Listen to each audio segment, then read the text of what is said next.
Thanks for the reminder. Of course. All right, are you guys hearing that, seeing that yet? Yes. Yeah, I Okay, got a little perfect. banner saying it's being recorded. Excellent. All right. Well, welcome everyone. I'm Esther Ayarinde Iyamu. You can just go by Iyamu. I left the Ayarinde in there because I too just changed my last name and haven't fully committed. But my last name is Iyamu. Incredible to meet all of you. I am the co-founder, literally by accident, for a company called Geoffrey, and we are so excited to partner with Chief for this 4-week series focused on outsourcing everything but love. I'm going to tell you one thing right now. We are not here to talk about productivity hacks. We are not here. This is not a productivity hack conversation. This is not how you can do more with less and figure out how to optimize your time. This is not that. This conversation in particular is to talk about what most senior leaders and especially executive women have to deal with regularly, which is that pesky unpaid second shift at home that isn't just an annoyance, it really is costly. There's a stat that showed that 28% of anyone's time is typically spent on administrative tasks.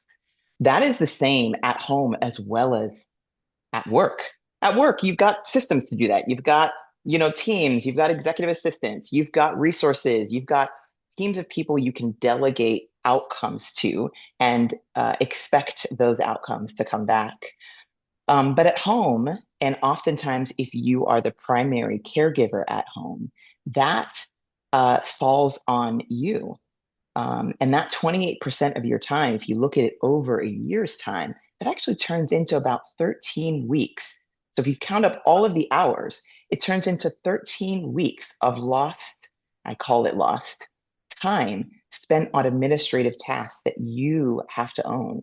And for this crowd here, speaking conservatively, you look at every hour of that 13 weeks, it's a little over 500 weeks if you look at it just by the 500 hours if you think of the raw hours at about $150, which is super conservative given the people in this room. That's six figures worth of cash that we're putting into we're literally doing as unpaid work. Um, and that is costing us time with our families. That's costing us time with ourselves. And that is also time we could be reinvesting and diversifying our own wealth, right? And so this is the real reason why we created Geoffrey and why we wanted to talk about this series, because I wanted to bring together incredible leaders who have gone through this, have risen in their careers, but have somehow figured it out and are still learning. And they're going to share their stories of how they solved it. Now, over the 4 weeks, we're going to start with talking about awareness. We'll then move into, okay, what are some of the systems you can do? We're going to talk about how you can let go control, because it's one thing to get the system right, to figure out what you've got to do, but it's really hard to let go control. And then the last thing, we're going to talk about some wins and how you can, what you can gain back from buying back your time. So, without further ado, our first speaker is Madame Julia Chen. I have been so impressed with Julia for many, many, many, many, many years. When I first met her, God, over a decade ago. She is a mom, a wife, a wicked engineer, a basketball coach, a friend, and on top of that, she, just happens to, as a side gig, be vice president of Partner Core at one of the largest companies in the world, AWS. And I'm so incredibly impressed about how she makes it all work. And she's going to be talking about the hidden cost of doing everything yourself. I'm going to give everybody a quick view into what the outline of our hour together is going to look like. So I've given you a bit of the welcome and overview already. And we'll get to introduce Julia. But then also we'll do a bit of a fireside chat with Julia and get to know her story a bit. We'll go through some Q&A so we can just chat amongst us. Sophia, you can ask all the questions. Rachel, we can talk about your new baby. But we could really have a good discussion in the audience Q&A. And then just before we close, I'm going to actually show you what delegating some of those systems to the platform we created, Geoffrey, actually looks like. So I'll give you a bit of a view into the platform and what everybody here will leave with once we're all done. So without further ado, Julia, it's so All right. incredibly great to have you. Thank you so much for taking this time. If you wouldn't mind, can you give us a quick intro into your professional career, but then also we can Yes, talk about your personal career at the same time? I would love that. And thank you for the very, very kind introduction. And so by the way, Esther does not do herself justice because she's also juggling many, many different things and has had many different kind of seasons in her career as well. So I'm hoping, Esther, can they ask you questions also? They sure When can. we get there. I'm an open Okay, book. because she is yeah, she also several of the people who've joined our AWS, and she also is good friends with Ruba as well. So I wanted to give folks that context. So for those of you who don't know me, my name is Julia Chen. I live in Sunnyvale, California, which is, in the thick of Silicon Valley with my husband, Greg, and our 12-year-old daughter and our 10-year-old son. I work for AWS, Amazon Web Services, where I'm the vice president of a function called Partner Core. And what that is for folks that aren't familiar. So AWS, like a lot of B2B tech companies, sells our products and our services through the channel and through alliance partners. So we think of these partners kind of like general contractors, trusted advisors, solution providers to our end customers. And we have thousands of partners in this network. So my team is responsible for really creating and running various programs, incentives, and other benefits that we give to our partners to motivate them to do business with AWS. We write strategic contracts with them. We enable them through training, content tools, and different go-to-market initiatives. I've been in this role for about almost 4 years now, and it's been incredible. Um, so if I kind of give a quick walk through my life and my career, so we'll do it mostly from the career perspective, but I'll start kind of early on so people have context. My parents are actually Taiwanese immigrants who came to the US in the 70s. So this was a time at which the US government was trying to recruit bright foreign students to study in the US and contribute to the growing economy. So my parents were part of this cohort that they recruited. They came here to pursue the American dream at that point. My mom studied math and she was a very early computer programmer. So she coded in COBOL for a bank. She's always been my role model. Whoops. She's always been my role model for like a woman in tech. I've been very lucky to have that. Super smart, scrappy, empathetic, and has always had a bias for action. My dad got his PhD in optical sciences and became an optical engineer for defense contractors like Raytheon. And they both really encouraged me and my sister to love math and sciences. And sometimes we did, and sometimes we didn't. But anyway, it was the right guidance. I think both of us are very grateful that they gave that guidance. I was born in Connecticut, but when I was 7 years old, we moved to California and pretty much grew up in Southern California. I studied electrical engineering at UCLA. I was one of not enough women in my program. I was the graduation speaker actually for my class. Um, and then when I was finished with college, I decided I wasn't done yet with my education and with engineering. And so I entered a PhD program at Princeton um, in basically in the intersection of computer and electrical engineering. I passed my general exams and I completed my master's thesis. And then I made kind of the difficult decision to leave the PhD program because I was getting a little bit sort of intellectually claustrophobic, right? I was becoming a super, super expert at a very narrow field. And it took some time for me to realize I didn't want that. Like I wanted breadth and not like super depth. So I left to go be an embedded software engineer at Northrop Grumman because I graduated in 2000 and let's see, I graduated in 2005. The economy was not great at that time necessarily in tech. I went to Northrop Grumman to go work on a military communication satellite. I love the technology, I learned a ton, but the culture wasn't actually the right fit for me at that time in my life. So from there, I decided I still needed to learn broader. I wanted to learn more about why do we make these business decisions? Like, sort of less about needing to code this one particular feature into the satellite, but more about like, why do we make these decisions? What markets are we in? What do the customers want? So I went to be a strategy consultant at Monitor Group. which then eventually got bought by Deloitte Consulting. I went to business school, and after business school, I went back to management consulting at Boston Consulting Group. There I was advising Fortune 500 clients across tech, media, telecom, and operations. And that was an incredible job. I learned a ton. Management consulting is like short, fast projects with small teams where you're doing a lot of like very sort of urgent work for customers. And, it's like a lot of hours, it's a lot of travel, but it's a very fast learning curve. So that was fun. Um, from there, I left and went to Cisco, where I was in the office of the CEO. That's where I met Esther. And then I did that for about 3.5 years and then went into global partner transformation. So that was the other 3.5 years. And that sat in sales, right? So channel and alliances at Cisco. And then today, here I find myself as VP of Partner Core, as we talked about, and have been very excited also to still be in strategy, in sales, in partners and alliances, and solving super hard problems. So that's kind of a quick flyby of my career.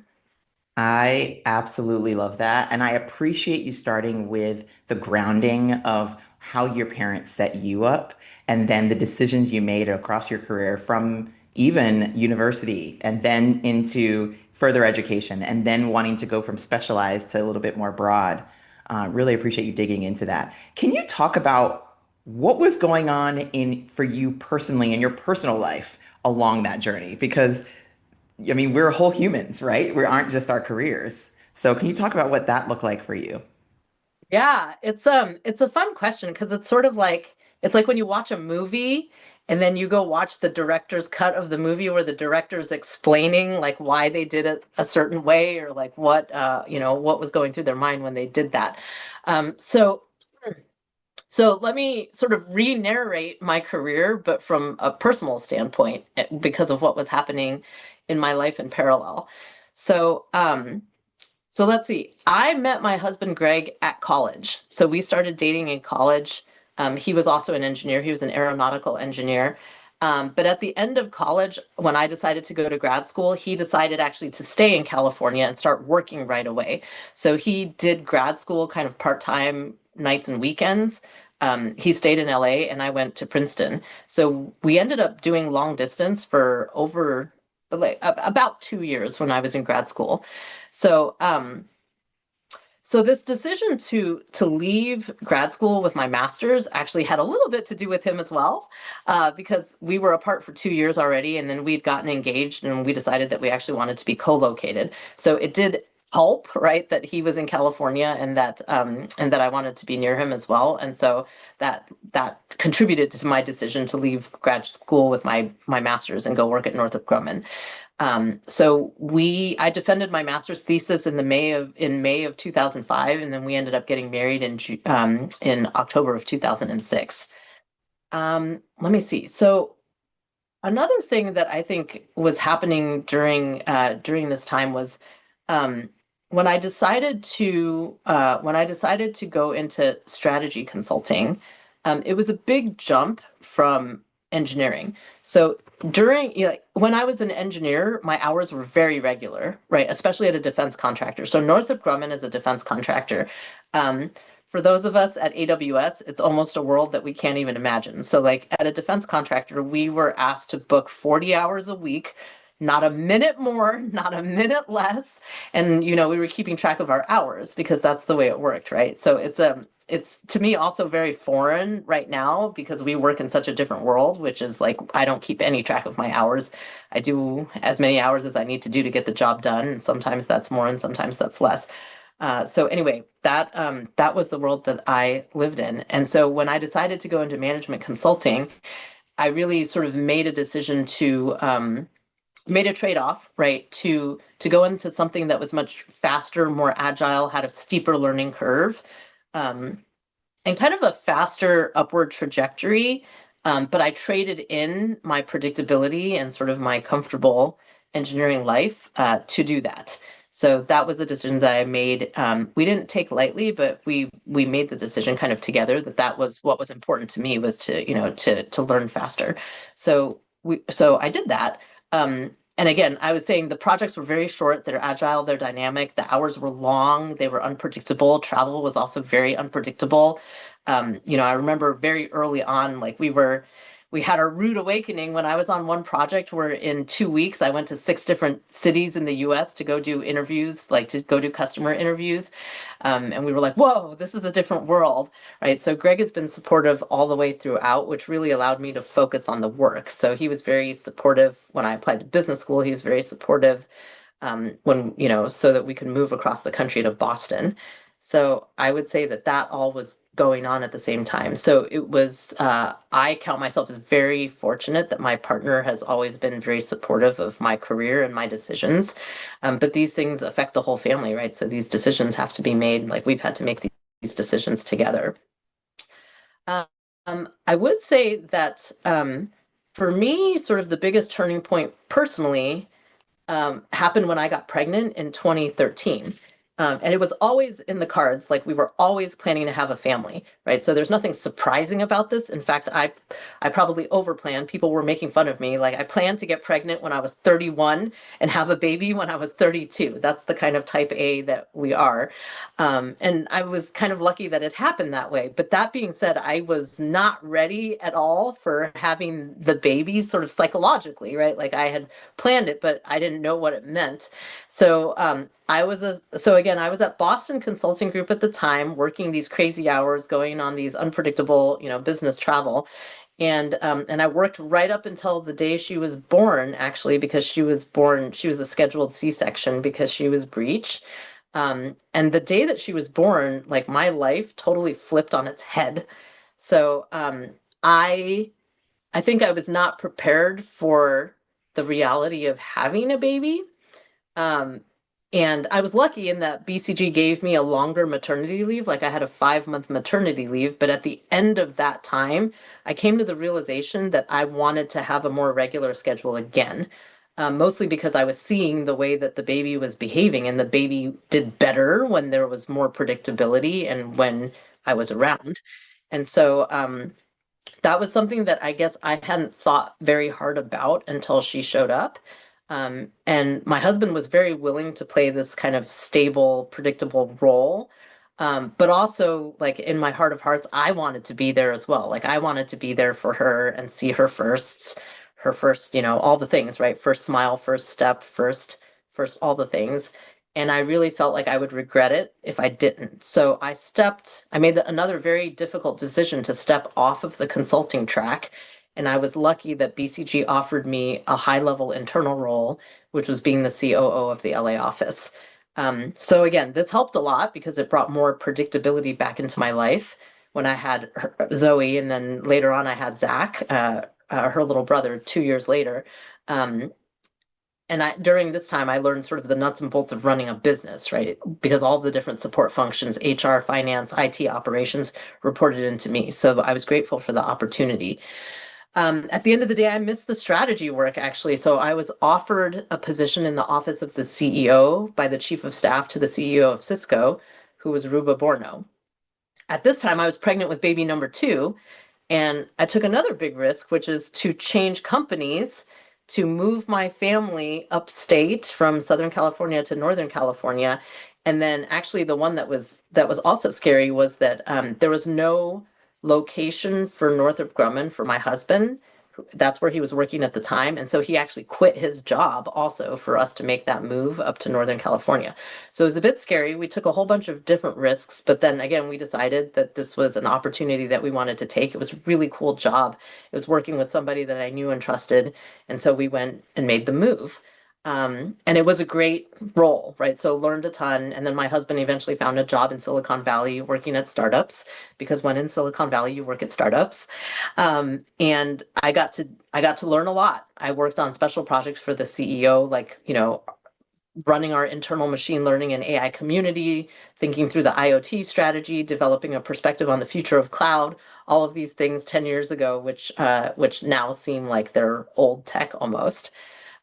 So again, as I narrate kind of the personal side of my life, Like I had two kids under 3 years old. I was not sleeping more than 3 hours at a stretch, right? I was pumping breast milk during conference calls, right? Like this was the reality of the situation. And so I was lucky in that my parents came to help for a bit, but it was just, I remember thinking that there were not enough hours in the day. I was never going to sleep again.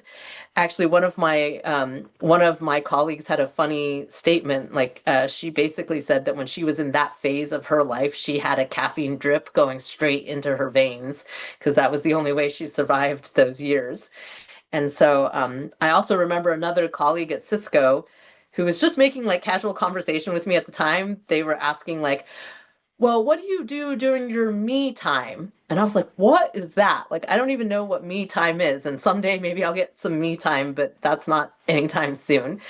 Um, so anyway, that was all going on, and now that is the backdrop of my life, which is the my family is very busy. So these two kids have grown up; they're 10 and 12, and they were all kinds of busy with all different sports and music and extracurricular activities and Girl Scouts and all the different things. And so so that's kind of like the reality of work being crazy and home being crazy, which I know a lot of you can relate to. Oh my gosh. Just really quick for a poll for people in the room. Can you hit the little like raise your hand button if you are a human parent or a fur parent? Anybody that's in the room that has kids. Yep, yep, yep. Um, I actually love, Julia, that you shared the details of the thought processes and the support from your family and your husband and the changes that were happening in life while such important things were happening at home. Like, even just the thought process around, oh wow, I hadn't really thought through what's going to happen now becoming a mom. Like the logic all makes sense. And you are just like me. I've had a spreadsheet for this entire plan of becoming a mom. Like maybe it's just me or maybe it's just the two of us, but I No, no, definitely no. have I had a think like, spreadsheet. yeah, And so, but I think nobody prepares you for that psychological change of becoming a parent.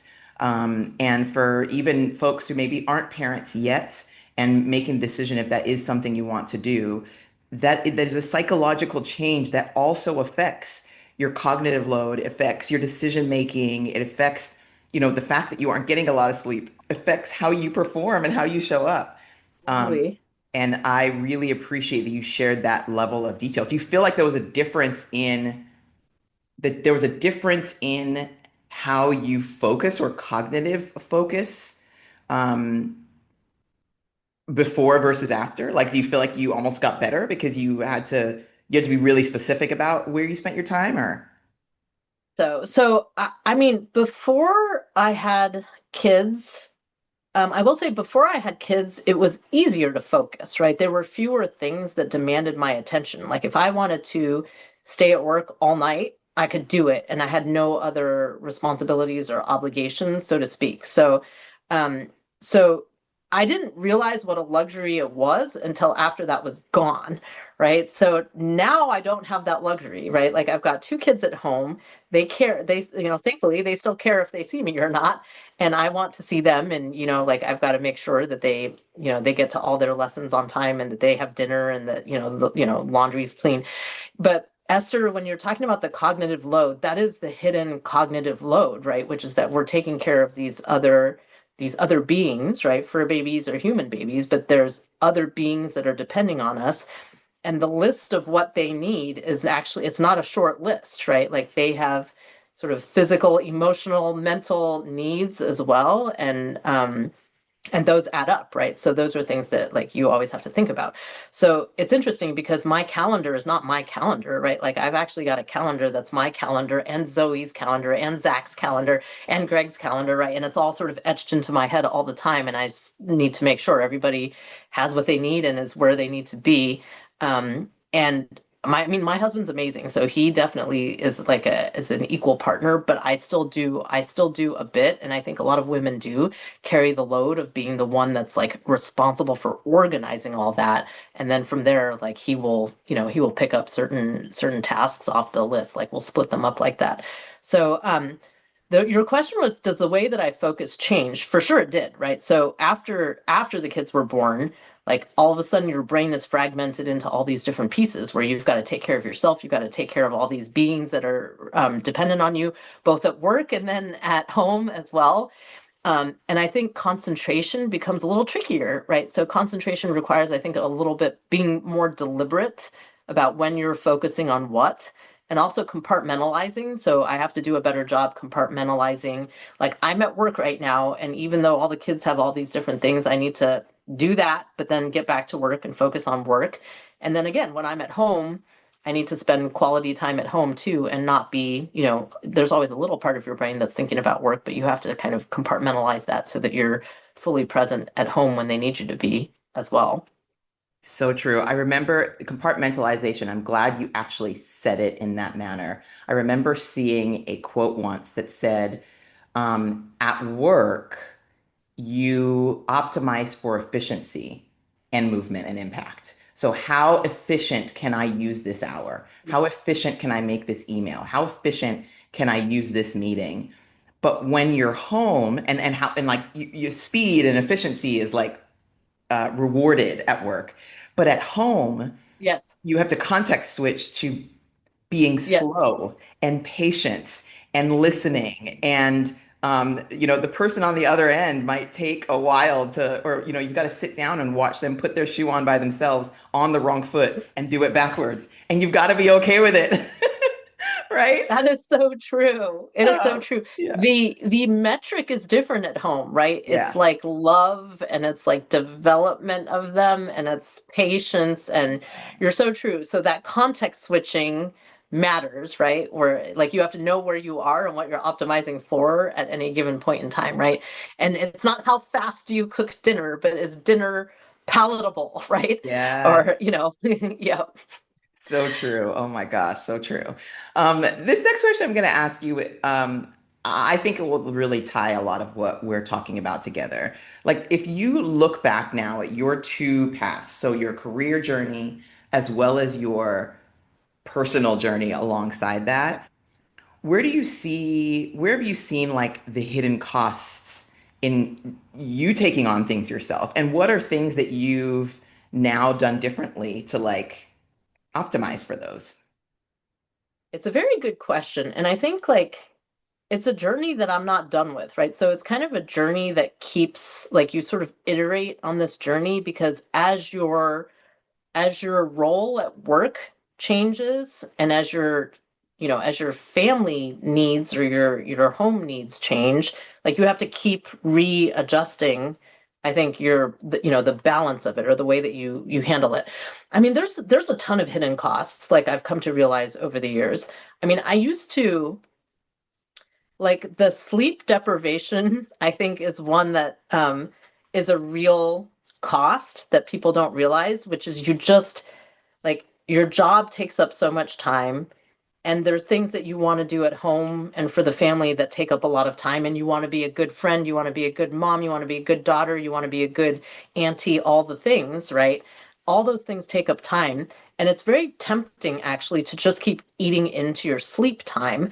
But there is a cost to that, right? So, I mean, there's some very real costs around like inability to focus, around also just, I mean, the one that I actually find a little scary is you don't make memories and connect synapses as well if you're sleep deprived. And so, like, during that time when my kids were little, I don't remember as much as I wish I remembered. Thankfully, I took tons of pictures, but I don't remember as much as I would like to remember. But that is actually a direct cause of sleep deprivation, right? So that is a cost. That then, like, that parlays into some of your health, right? Which is that your immune system can be down a lot if you're very exhausted. And so that's kind of the physical toll of trying to do it all yourself, right? Like of saying I need to do the cooking and I need to be at the play and I need to be at the soccer tournament, right? And I need to be the volunteer in the classroom, and I need to be, amazing at work and. There's also performance costs to it, right? So I mean, there's a lot of research out there that shows that you have decision making fatigue as well. So you like that's a real thing. So if you are making all these decisions, like if you feel like you got to do it all and you've got to make every last decision and you've got to, you've got to craft every last piece of everything, um, like I found that I end up with decision making fatigue, and that leads to poorer decision making, right? Or sort of spending time on things that don't end up mattering as much. And so that will affect performance at work and at home. So I think like that makes it harder to focus. I'm smiling because I distinctly remember a time when I was trying to run a revenue analysis at work, and all I could think about was Elmo having four ducks, because that was the cartoon that my kid was watching over and over and over again, right? So it's like, what's the revenue this quarter? Well, Elmo has four ducks, right? And it's like, and it took me a very long time to do the analysis that should not have taken me as long. So that's one. And then another one too, I think like the health cost and the performance cost will lead to a mood cost actually, which is I think that like, you end up being sort of in a more stressed mood or a bad mood or a cranky mood if you're sleep deprived and you feel stressed all the time and all those different things. And that can then kind of eat into your relationships, right? Because, people that you love will sort of not appreciate you being cranky, especially if it's, you're cranky about stuff that has nothing to do with them. So I think all of those things. And then, the probably the most obvious one, which is if you feel like you need to be involved in everything, you will wind up being the bottleneck in a lot of places. Right. So at work, it's very obvious. Like if I feel like I need to be in all the doc reads and make all the decisions and all those things, I very quickly become the bottleneck and slow everybody else down. So I think those are a couple of different ways that I've noticed that, in trying to do everything, these are the costs. Oh my gosh. I've seen so many people nodding and I'm over here like nodding away because I feel we've definitely all in ways been there. I mean, I really appreciate you speaking specifically to sleep deprivation. I think that can happen whether you're a parent or not. If you're on Yes. planes a lot, that can happen. Yes. I remember being in a role where in a single year I did close to 500,000 airline God. miles in the year, in that Oh year. my God. And man, the things that changed that year, there are lots of memories to your point that I'm just like, I don't thank God for pictures because I just do not have. There were a lot of health things. My hair started falling out. Like, Yeah. I mean, Yeah. there are a lot of things that can come from just that sleep deprivation. And as much as you might want to say, all right, well, I can solve for this, I can, you know, get more help or hire this or hire that. I think the other thing that I found during that time too was like context switching. So even if you just take 10 minutes to answer that message for that person that's going to come in to go walk your dogs really quick or that the babysitter that's going to come check in, you now have 2 more hours of like lower quality decision making for everything else for that next 2 hours. That compounded over time is a lot. That Um, is true. The context switching definitely is a cost, right? Like every time you yeah, have to do that in your brain, for sure. totally, Yes. totally, totally. No problem, Michelle. We will miss you. Um, So we're right at 35, and I think this is we're literally right on time. It's perfect time for us to jump into some questions. If you leave it to me, Julia and I will just have a whole deep dive conversation. But I really do want Lindsay and Sophia and others and to be able to jump in to ask some questions. Um, any questions at all for either Julia or myself? While people are thinking of them, I realize I didn't finish asking, or I didn't finish answering your question, which is like, how do you cope, or Oh, right? yes, How have you please. Oh my learned to gosh. cope with any of this? Yes, yes, yes. Um, I mean, per the title of your series, right? Outsource everything but love. Like I've learned to get more comfortable outsourcing things. So when the kids were first born, I really felt like I had to do everything. I had to change their diapers, I had to pick out their clothes, I had to all the things. But over the years, I've really and this is true of home and work, I've learned to let go, right? Like I've learned to say, I don't need to be the one that does that, right? I don't probably in the last few years, one that I have let go is like, I don't need to cook dinner. it actually doesn't really matter who cooks dinner. And I think one of the things that has helped me is to do a better job polling and understanding my stakeholders. So I actually asked the kids, and maybe this is too much work showing up at home, but I said, hey, kids, like, can you prioritize for me the things that matter to you that I do? Right. And so, very high on the list is tucking them into bed. So, that's something that I definitely do. I don't outsource that, right? Like, tucking them into bed is something that I do because it matters to them. So, me making dinner actually ends up very low on the list. They don't really care where the food comes from, it turns out. And so that is something that I've learned to just let it go, right? Like as long as something shows up on the table that we can eat, then it doesn't matter who cooked it or where it came from. So I think that's one. And it's similar at work too. So I'm also finding the same thing applies to work, which is like you should poll your stakeholders.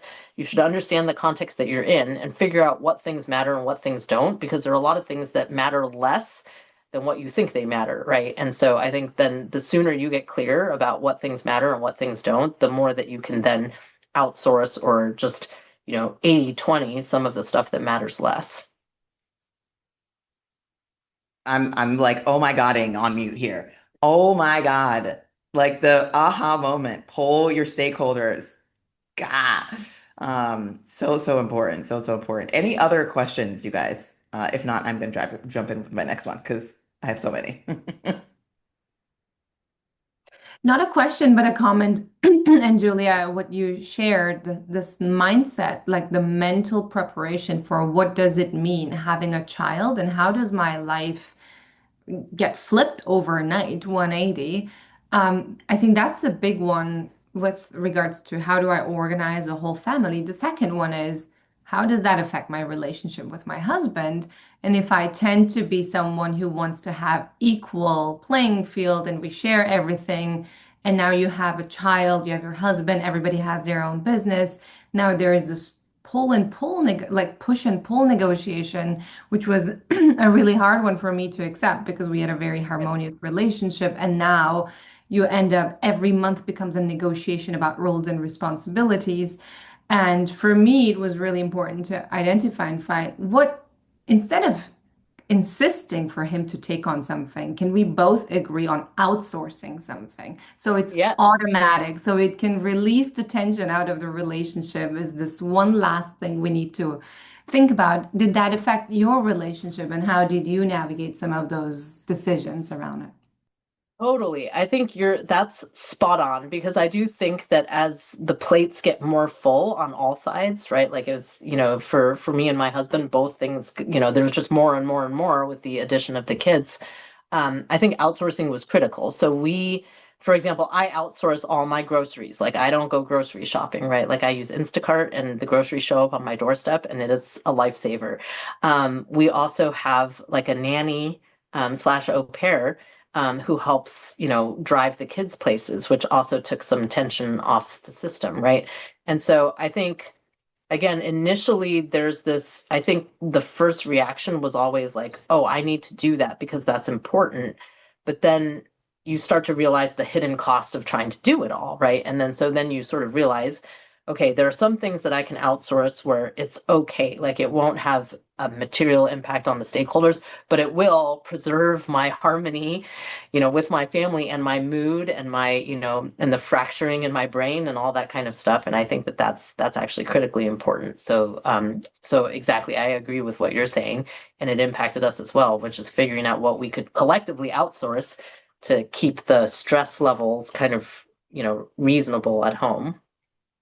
How did you think about the ROI? Because I don't know, being an immigrant to the United States, coming from very humble beginnings, every Yes. spend becomes a really like, if I can do it myself, why outsource it, right? And I figured as you become a business owner, a leader, a family leader, right? Like have a child, that switch needs to be turned on. Like it's a different switch you need to turn on and really understand what is my hour worth in terms of hourly rate, and everything below that has to be outsourced to reserve that. How did you work through some of the maybe limiting beliefs that came with investing into some of these outsourced services? I mean, I really resonate with the way that you're framing that because I had a similar, like, I also come from sort of humble immigrant beginnings, and so we also very much had a view of like you won't pay money for something you could do yourself. But as I was becoming more senior in the workplace and the workload went up, and then the addition of the kids, I think that I did hit a point probably about 10 years ago where like I was in this horrible sleep deprived state and I just realized being I was not being as effective as I wanted to be at work or at home. And so then the cost becomes unhidden, right? Then you start to see the cost, which is like actually I'm not the best worker and I'm not the best wife or mom right now because because there's like, three too many things on the list. So then you become sort of more comfortable. And obviously it's different for every person, it's different for every family, like where that threshold is. But I think when you get to that point where you start to feel like it's costing you in all these other ways, then then the ROI like it became clear to me that it was worth outsourcing the groceries and it was worth outsourcing the chauffeuring the kids around. That extra hour or two made a huge difference in my day to be able to have that extra hour or two either to do something hard at work or to spend more time with the kids or to have a minute, right, to collect my thoughts even. So powerful. So powerful. Any other questions? I don't have a question either, but I would say, excuse me, that I deeply resonate with that as well. I was initially very hesitant to hire out for help, and my friends had recommended a housekeeping business near me, and I ended up hiring them. I had no idea what I was getting into. It was a referral, and the first time that they came to my house, and ever since, I haven't stopped paying for the service. They send 4 to 6 people at a time. And I realized I was saving 8 to 12 hours off of the bat, like in just cleaning my house. Like I was never going to be on top of the refrigerator cleaning either. So there was also an added bonus. But prior to that, I had been very hesitant to hire out for all of the reasons that, everyone here has explained. And I would say that since then have continued to look at where can I outsource from here on out. Because that was 8 to 12 hours I could have with my husband, or that's a full weekend day that I could go Yeah. out and like see friends or, exercise. And so I think outsourcing has been phenomenal so as far as I've used it. And I highly recommend it to anyone. And you can start small. Like I had gone to a meal delivery service at one point and realized like, oh, let's do grocery delivery instead because pivoting towards only microwaving a pre-set meal was pivoting too hard, at least for us. I Yeah. wanted like something that was maybe a little more formed. But I've definitely seen a dramatic difference since doing that. So I think it's a great recommendation on your part. Thank you so It much for that, Rachel. Go ahead, Julia. Sorry. No, I was going to say it's a constant, right? It's sort of, as I was saying, it's sort of a constant decision-making process, right? So some things you sort of set it and forget it. Like we've been doing some meal prep kits for years now, and so it's become somewhat automatic. But some stuff like you sort of reevaluate every quarter, you evaluate every month, and decide if it's helpful or not. Like yeah, we've had cleaning services sometimes, and then some during the pandemic we stopped, and then we started again, and so it just depends. Julia, I'm going to ask this fireside or rapid fire question, but I'm going to do something a little different and ask it of everybody. So, like Yeah, let's Sophia, do it. Jasmine, Lindsay, Emma, Janae, if you guys want to like jump in, because I think Rachel's point brought this to the surface, and I think it's perfect. Um, Name one thing you never thought you would ever outsource, but you're so glad you did. If you want to put it in the chat, that would be awesome. So, what's one thing you never thought you would outsource, but you were so glad you did? Which Rachel basically answered. Thank you. But if you could put that in the chat, that would be great. Julia, what was that thing for you? I think for me, it was cooking dinner. My mom had always cooked dinner, and so I had it in my head that I had to cook dinner.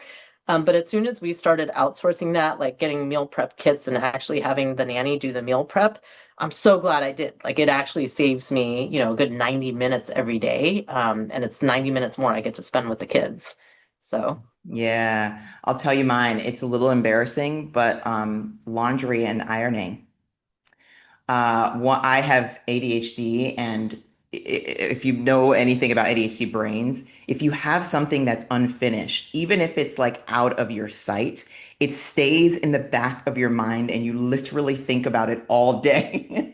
And that was laundry for me. I would have like a burst of all this energy and like get a bunch of laundry done. Great, I'm gonna go through the day, get them all done. Awesome. And then the pile will sit in one room oh for like no, days. But it would sit in that one room. Sure, you could close the door. I would think it about was so it. nagging at you. Oh Yep. my God, I would think about it all the time.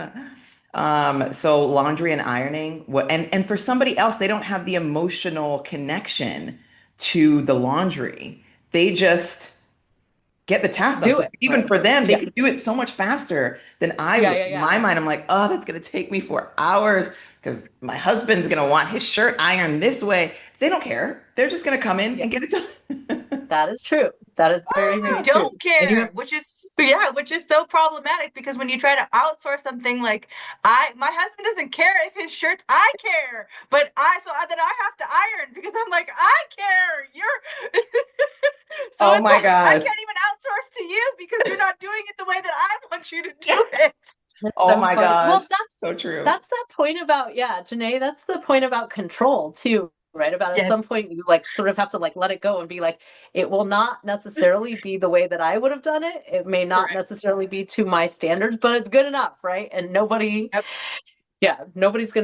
no one's gonna freak out about it. Oh my God, so true. Janae, you hit on such a good point because they really don't care. They don't care. Um, we have 2 more minutes left of the Q&A. So are there any other questions, or should I ask another fireside or a rapid fire? Go for it. Do another rapid fire. I'll do it. Okay. Pay professional organizers or organize yourself. Obviously, the question is not do we organize, but pay professional organizers or organize yourself. I will answer I have done both.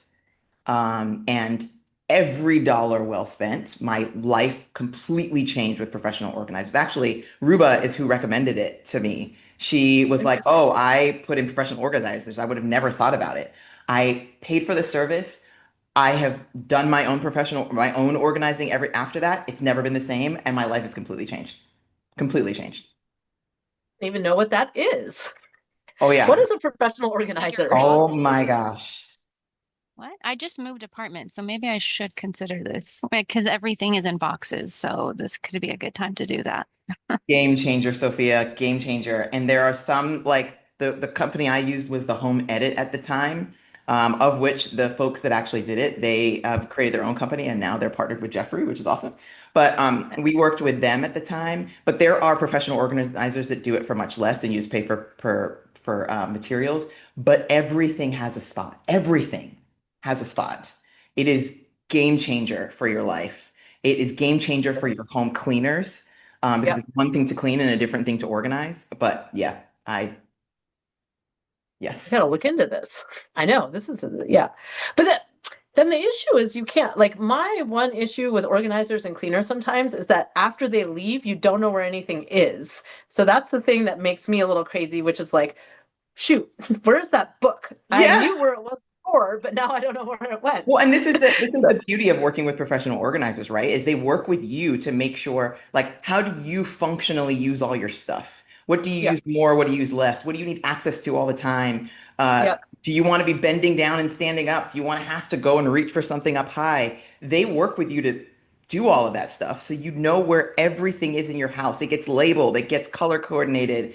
oh my Like God, that's it, amazing. oh, it is game. Now I have my own labeler. I've reorganized as my sister's place in London. I am like now obsessed with it. To where when cleaners come in, you're partners now. They Yeah, can do the cleaning, but you still feel like you get relief after they're done, as opposed to, that thing where you prep before the cleaners come, and then you prep after they leave. yeah, yeah, yeah, yeah, yeah, yeah, yeah, yeah. Oh my God, that's Uh, amazing. yeah. Oh my So God. So cool. many things in the chat. So many things in the chat. Meal prep or dinner prep. Uh, Let's see, somebody else also did professional organizers or organizers, Netflix shows. Oh my God, I love this. Okay, we are right at the top, about to close out, and I do want to at least give you a bit of an overview for Geoffrey, but I can't help Yes. myself, and I really do want to at least ask one last fireside question. Um, what is one thing that brought you back the absolute most time? If you guys could put that in the chat, what is one thing that you did that brought you back the most time? And Julia, for you? So for me, it is the meal prep, driving the kids around, right? So having someone drive the kids around and do meal prep, like that saved hours and hours and hours. And so, um, and it didn't, and again, the kids have told me they don't care, right? Like it didn't, it actually buys me more time to hang out with them, ironically. So, Mhm. yep. I love that. I love that.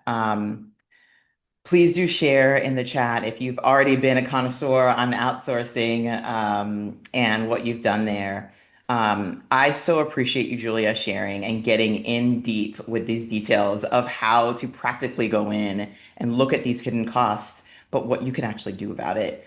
Um, I faced some of the same things that you shared, and it's why we accidentally created Geoffrey. My husband and I actually built this platform, and was supposed to be just for us and our neighbors on our street, and then started expanding to more people in the neighborhood, then the next city over, and then across the freeway, and now it's become this entire movement, and we're incredibly proud of being able to save, hundreds of families hours every week. I'm going to It's give you huge. a quick, yeah, thank you. I really appreciate that. And the mission really is to get people more hours back because we don't get back time. We don't get back Yep, time. that is true. Um, yeah. So I'm going to take a quick second and show you what the platform looks like. One thing I'll mention to Yes. everyone here is everyone that attended, you will all get, 1 year complimentary access to your very own Geoffrey concierge. So I should explain a bit what that is. When you look at our, oh, well, I'm not sharing my screen. I should probably do that. Be nice if I did that, wouldn't it? Hold on. Can you guys see my screen? Please say yes. Yes, thank you, Rachel. Yes. Okay, so how we started out again was solving this for us and our neighbors. And what we started out with was Geoffrey on Demand. And Geoffrey on Demand is everything you're thinking of wanting to outsource. You could just go to our platform. It has all of the services that were already approved by and vetted, providers that are in the neighborhood and share their schedules, and you can go in and book them. So whether it's home cleaning or it's, um, getting your pet groomed at your door or getting them walked, or you need your nails done, or you need a professional nutritionist, or you need a babysitter. We solved this for all of our service providers in the neighborhood that then further expanded out to all of the Bay Area. So that's where we started. But where we went to and we found with some of our, clients who didn't have a ton of time but really wanted to delegate systems was we moved to Geoffrey Executive. And that's where, our, concierges come in. So with Geoffrey Executive, each of our subscribing customers get a concierge. Think of them as your own dedicated butler. Yes, Geoffrey, Fresh Prince reference. That's exactly why we came up with the name. But you get your own dedicated concierge that basically acts as your COO. They know all of the things that you don't want to have to worry about and can now load on them and take off of you. And they think ahead of time and they think in systems and, they plan ahead for you and, can book any of those services. They provide you a Sunday brief at the start of the week to kind of walk you through here's what your week is going to look like.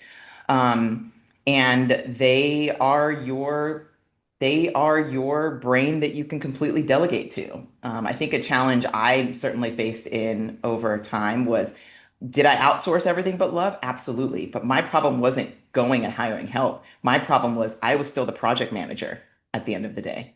If the person needed to call out, they're not calling my husband, they're calling me. If there was any issue, if I needed to create a standard operating procedure for how they organize things, I was the one delivering. And, we created a system to make it to where it's fully outsourced now to the individuals themselves. And so each of our subscribing plans actually comes with a Geoffrey concierge.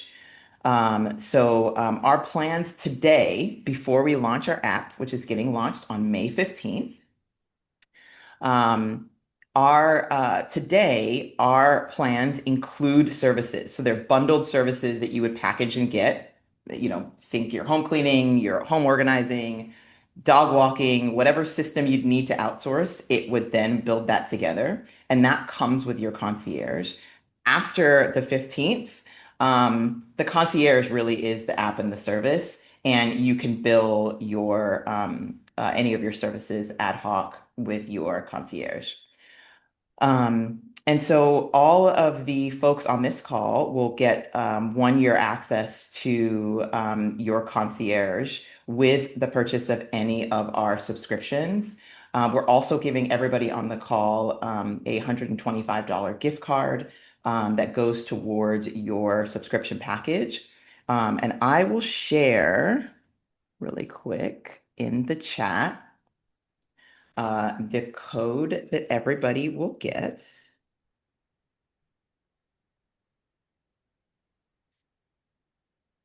So I'll share that with all of you if you see that. Yes. Perfect. And so everybody will get access on this call using that code to be able to get 1 year of complimentary access to a concierge, and that person manages for you. That person handles all the back end. You're not going in figuring out schedules and all the things. They are handling all of that for you. Um, and yeah, and I would love any of your feedback. Going into May 15th, we'll be launching our app platform.